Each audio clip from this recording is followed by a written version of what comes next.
All right, I press start, and we're going to see whether chat thinks that we've really started. Chat, I'm going to give you a secret keyword. The word is tripod. If I see the word tripod appearing in chat, we'll assume that we're really live, and then we'll start saying cool crypto things. It's a good secret word. Hard to guess them, right? You're going to have people like brute forcing my chat before the stream, trying to trick us.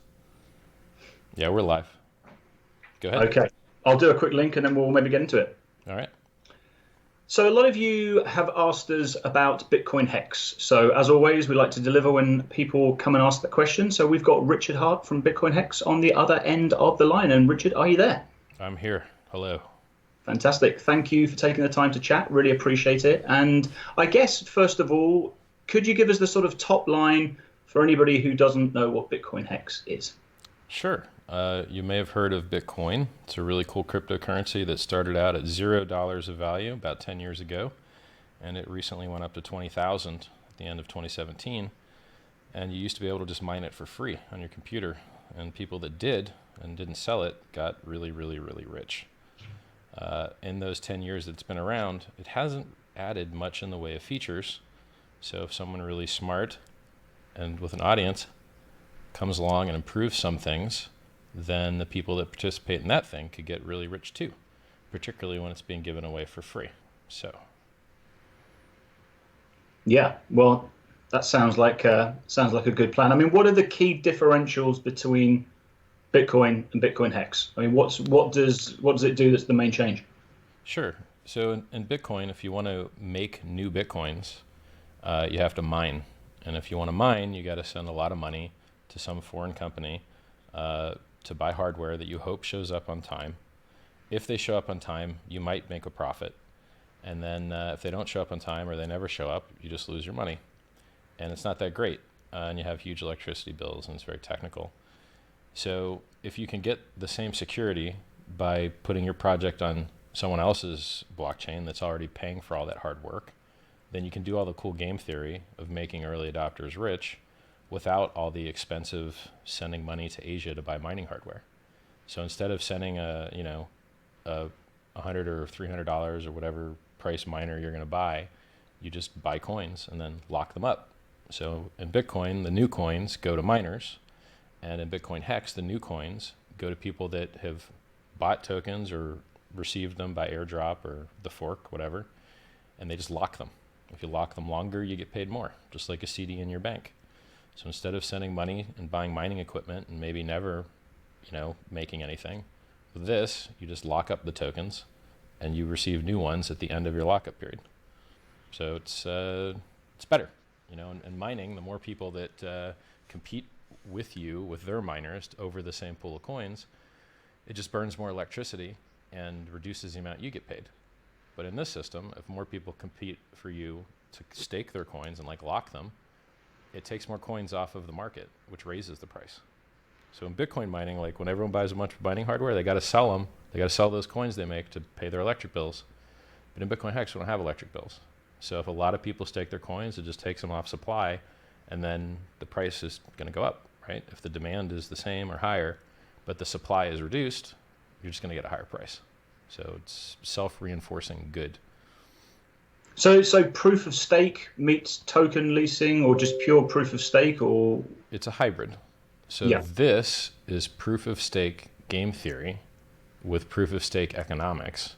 However, it is piggybacking a proof of work network.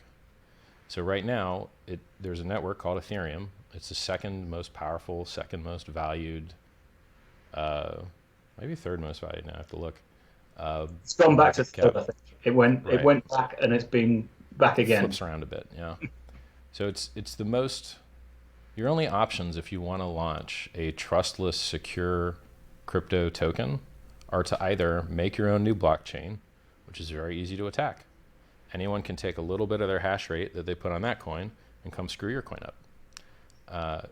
So if you don't want to be attacked in that way, then it's better to work as a sub token or piggybacked on top of something that already works very well. So if Ethereum broke and it stopped working well, Then we would just lock the system state before it broke and then airdrop to another system that used the same type of code, of which there's like 4 or 5 options, or we could just do our own chain, which would be harder. That type of failure is extremely rare. I can't think of a token that's just outright failed in a long time. So, and not for lack of trying. Like a lot of these things are programmed pretty crappily. That's one thing I was going to ask you about. Really, is well, I guess the next thing I wanted to ask you about is how do you then claim Bitcoinhex? Oh, sure. That because that's obviously another question that people are interested in. Is there is this notion of getting hold of them, and how does that happen? So there's 3 ways that you can get them. You can get them for free because anyone that holds Bitcoin at the snapshot, like the little date that we set at this block height, we're going to take a picture of the system state. If you held Bitcoin at that time, you can go in your wallet and use this feature all good wallets have called sign statement. You open your wallet, you go to sign statement, you choose which Bitcoin address you want to sign from, you sign claim Bitcoinhex to, and then you put in your Bitcoinhex address, which is just an Ethereum address, and then you click sign, you click copy, you paste it onto the claim tool in Bitcoinhex, you click submit, you're done. So it's as easy as opening your Bitcoin wallet, pasting in your Bitcoinhex address, clicking sign, copying the signature out, pasting it onto Bitcoinhex's claim tool, clicking submit. Now, that date has not yet been set. We hope that it is 7 weeks away. That's our best guess. That's assuming an audit only takes 3 weeks, and our complete code audit on our side takes 4 weeks. It's about 7 weeks. We're in the testing phase on the code now. So the code is mostly done. We're just making sure that it works as well as it can work. It has the cheapest fees and all that stuff. If we coded it poorly, we could have, maybe been done a little quicker, but the fees would be higher. So we prefer to have it efficient, right? So in terms of hardware wallets like ledgers and stuff, sure. Now you have to have your coins in an address that starts with the number 1 or BC1. A lot of these ledger defaults, I think, to giving you an address that starts with 3. You need to take your coins and send them to another address that starts with 1. So if you have a ledger, you can tell it to use legacy mode, and it'll use an address that starts with 1. There's no way for us, our trustless claim tool that operates on the blockchain, that can be audited and verified that everything was perfectly done. It can only process addresses that start with 1 and BC1. It cannot process addresses that start with 3. It's a technology thing. Too hard to explain here. Yeah, because I think mine, for example, a SegWit on a ledger, which I think means that I would have to move them in that case to another one. Yep. And then once the snapshots occurred, take that into Bitcoinhex, claim them, and then move them back. If you go to bitcoinhex.com, there aren't videos there yet, but I will be producing a bunch of videos on how everyone can do everything from start to finish. I like educating, so it will be very easy for people to understand. There's 2 other ways you can get this stuff. You could just refer people. So if you, I would have to search the exact syntax, but I believe it's claim.bitcoinhex.com / whatever your Ethereum address is. If you use that link, it will just credit 5% extra money from inflating the currency to whoever referred you. So you could refer people to Bitcoinhex, the project, to claim, and as long as your Ethereum address was at the end of the claim tool's address, it gets set in a cookie, and then when they claim, their claim pays them their coins, and it pays the referrer the 5%, which is the easiest referral program I've ever seen. You don't need an email address. You don't need to sign up. It doesn't care where you live. You don't need to know anything about anything. You just slap your Ethereum address at the end of the claim tool URL. I think that's pretty neat. That sounds good. Sounds easy. Easy is good, because a lot of these kind of scenarios with referrals can become hugely complicated. Right. And then the third thing is that you could just buy them if you find someone that wants to sell them to you. They're not traded on market yet because they don't exist yet. So we have to wait until they exist before we can, work on getting them traded places. Interesting. So 7 weeks, keep an eye on what's going on, and keep an eye, I guess, at the website for latest. Well, if you want to check the best status, my Twitter is very good, twitter.com/RichardHartWin. I got 50K people on there. And the Strape channel in Telegram's got 5,600 people. It's t.me/strape, like strawberry grape. Those are the two best spots. Eventually, I'll actually mail the mailing list that's on Bitcoinhex. I just don't like spamming people really. So I've never mailed the list yet. So if you put your email address in there, I definitely will mail the list the next, like when I get the FAQ uploaded to the website, I'll probably mail the list to tell everyone, hey, check out these questions that have been asked 100 times. They're all answered in one place now. Rather than answering them 100 times again and then Yep. another 100 times again. Yep. That makes Yep. sense. Well, I get a we'll lot of we'll funny keep an eye on questions. that, and we'll let people know on the channel as we're getting closer to it, and Yeah. make sure that people have A, claimed, B, are referring, and C, have looked into even purchasing as well.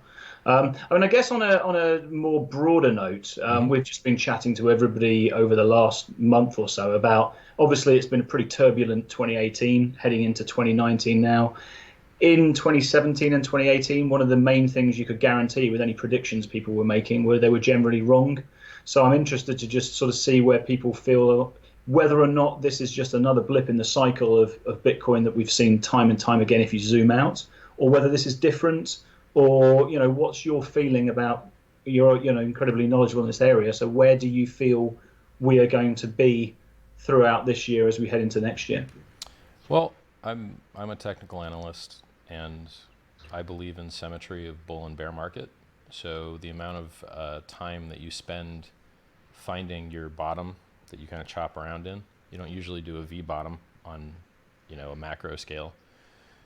So my estimate is we could chop around here for another few months, and then maybe have a nice capitulation wick down, where that really breaks the backs of the bulls and everyone regrets ever having bought crypto. And then we can just go up from there. And that'll be the generational bottom. We never ever see those prices that low again. Now this would be in Bitcoin. If you are in a shitcoin, they could stay zero forever. So if you look back through history at coins that used to be in the top 10 and then weren't anymore, they could just not come back, right?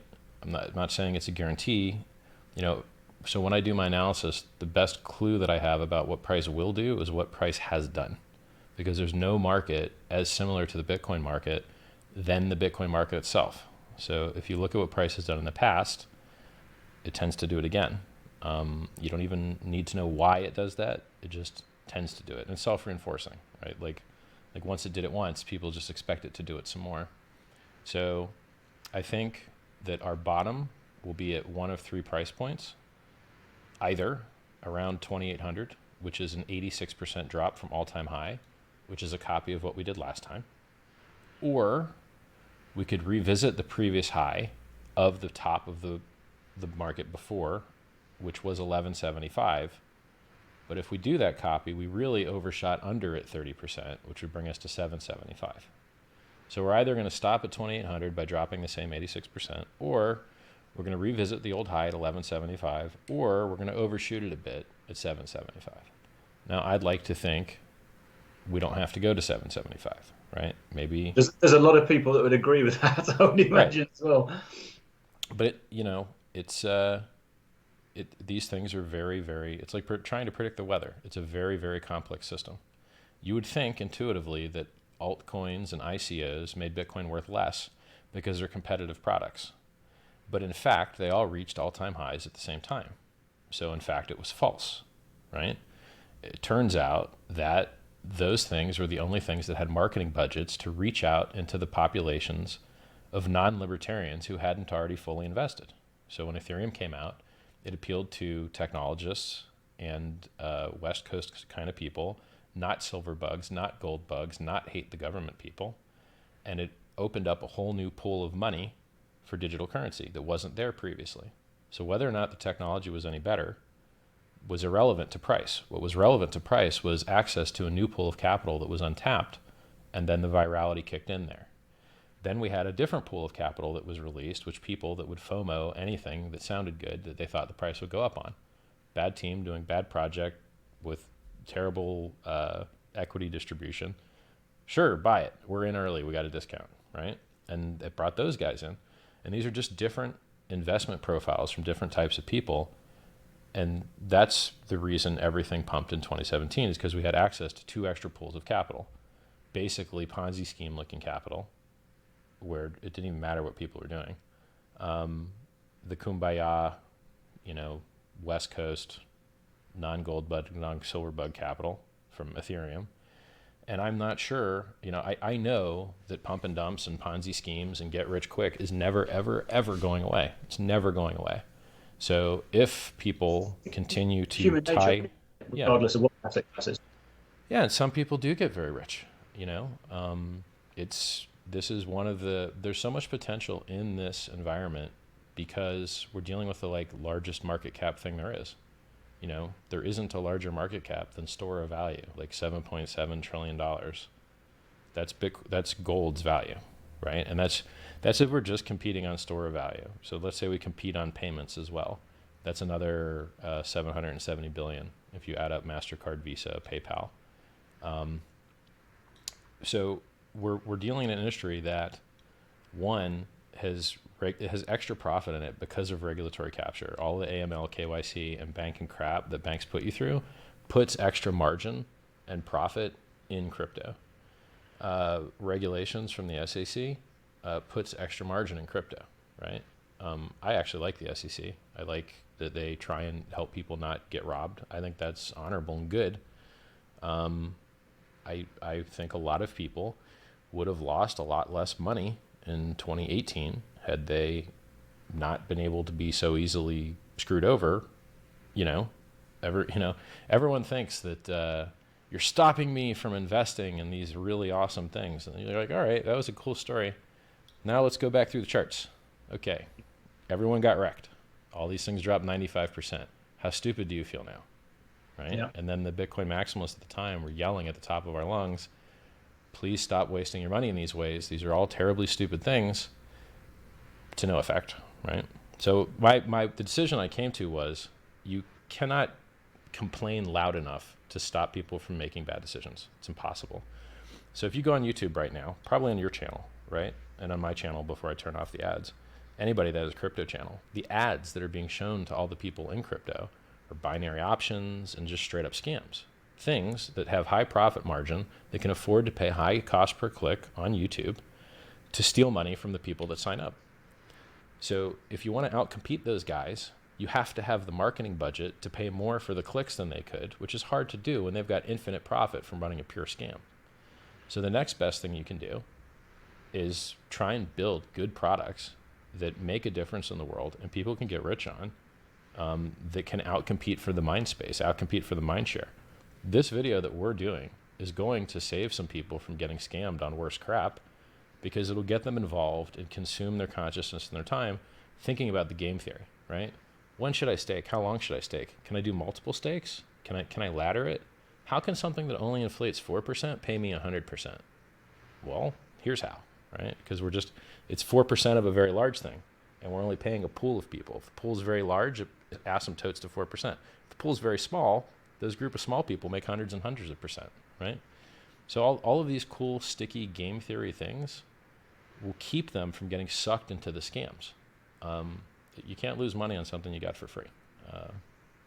It's cool. I feel very good about it. That's good. On the kind of, I guess, rising tide of the market cap, a lot of people kind of predicted that it would be institutional money coming in that would do that. But I've had conversations with people like Reggie from Veritasium. He was saying, it doesn't need institutional money. We saw the market cap get to where it got without institutional money. There's been a lot of That's kind of 100% not true. yeah, I mean, there's been a lot of kind of, fingers crossing that once this institutional money comes in, we're going on this next bull run, everyone. And I mean, is there a lot of false hope with that, or what's your thought? No, I think so. First off, the institutional money was 100% here.